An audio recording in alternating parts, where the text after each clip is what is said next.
That's me, buddy. How you doing? How you doing, David? Oh wow, this I'm getting ready to take Father Gallagher out for a ride here.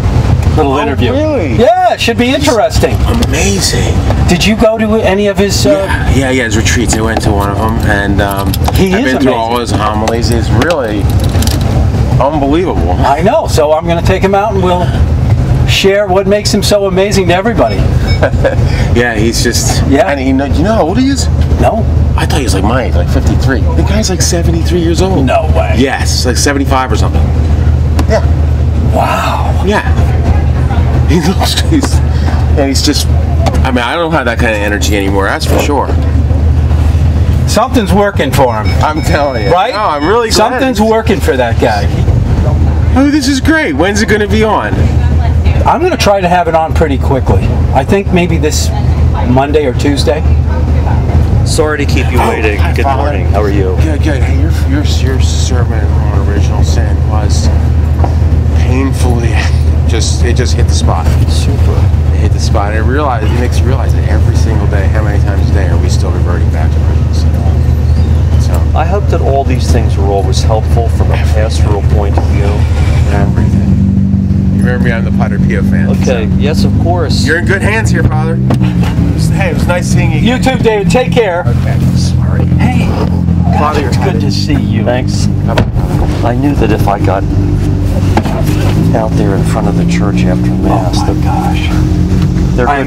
they're great people. They are wonderful, wonderful people. Are you really 77? 72. You're Yeah. 72? Yes. You look great. Thank you. Is that all from doing, just putting out and giving all the time? I get a good night's sleep. Yeah, that's so important. I watch what I eat, and I go to the gym every day. You do. See, I do too, and I swear by the gym. I've done that for all the years that I've been a priest, and all the years particularly that I've been on the road doing these kinds of presentations, and I'm at this now 30 years.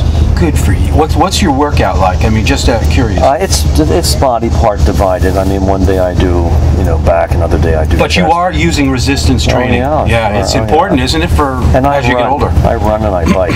You do. God, you look great.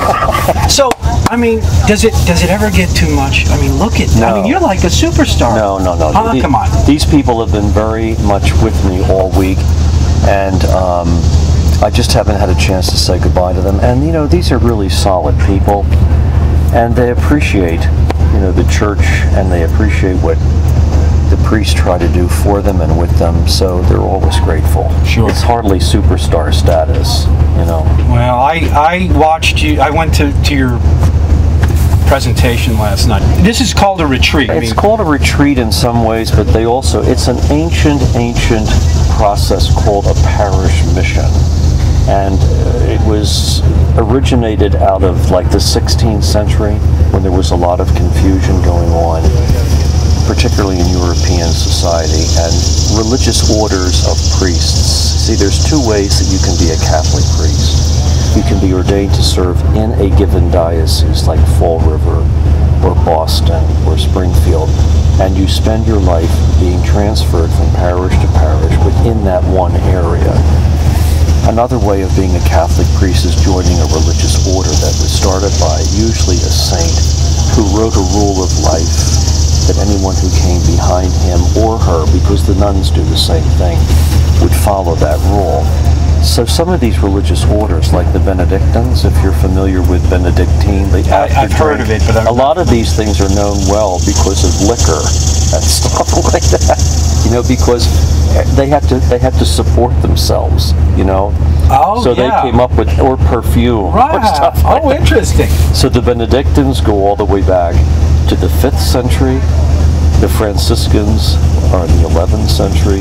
The Jesuits are in the 16th century, and on and on and on. And they have a distinctive garb, each of them, that they wear. I see. And your garb is typically Franciscan. Is that St. Francis? That's right, St. Francis of Assisi, and he wrote a rule of life. Well, look who's here. Look who's here. Good morning. How are you? Safe trip. Thank you. Okay, very safe trip. Okay. Thank you, ma'am. Alrighty. Now, can I ask a favor of you? You can ask any favor you want. Will you please behave yourself? I will definitely try. Being the wild and crazy lady that you are. Well, put it this way. I ended my day well yesterday. I brought communion to the 96-year-old and then the 99-year-old. Cool. Good for you. So that was 4 to 6 last night, yesterday afternoon. Anyway, they're the ones that are at home, and the 96-year-old just gave me zucchini bread last week because she had a new recipe for it.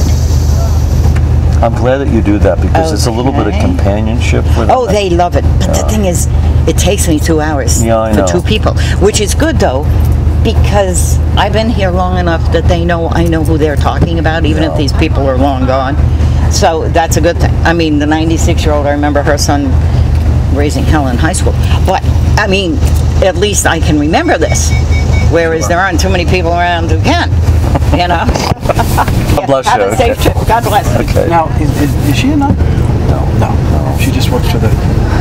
She's one of the ladies that would help around every morning and stuff like that, you know. Oh, okay.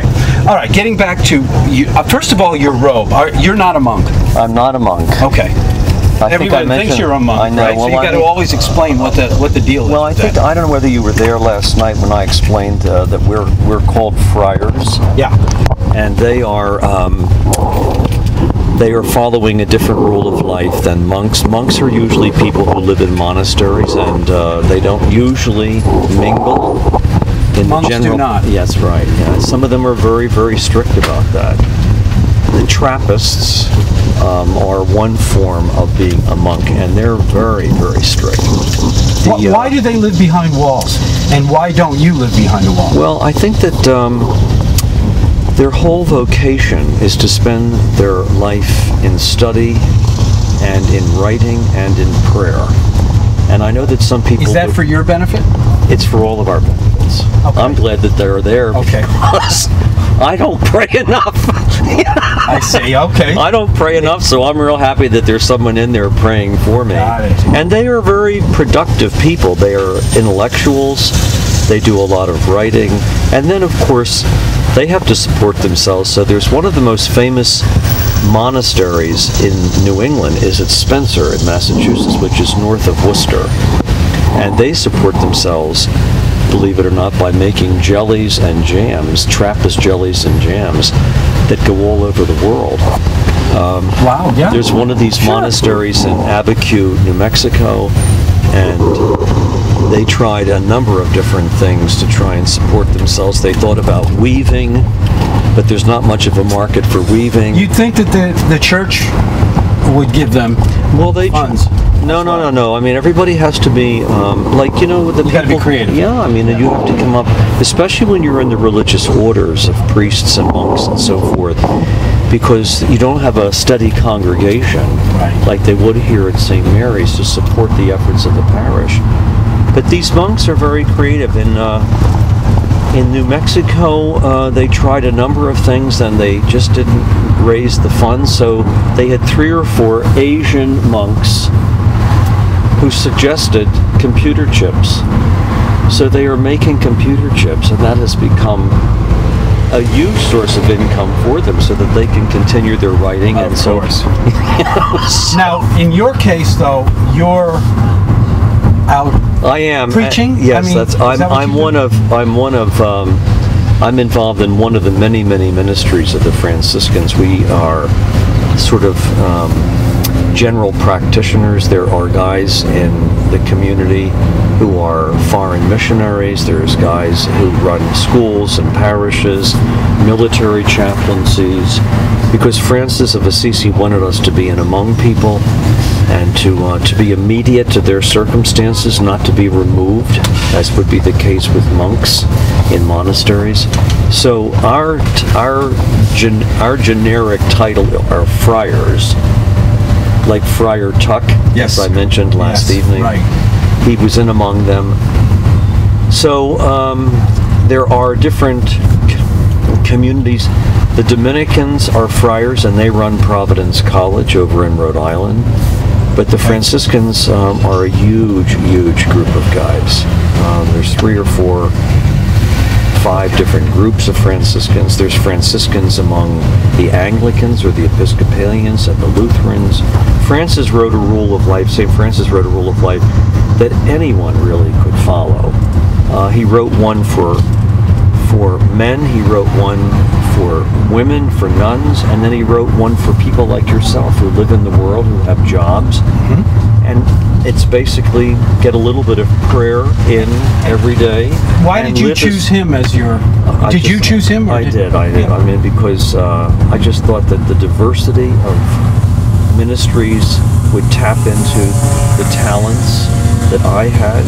If I had joined the priesthood by becoming a diocesan priest and being only in one area, I would probably have been in a parish situation, which I've been in, but when you join these religious orders, there's a richness of ministries, and they try to tap into what your gift is and put you in that ministry so that you're good and the people, oh, look at this, and the people are happy, you know, because if you're not happy doing what you do, totally, you'll hand that on to people, even if you're not a priest.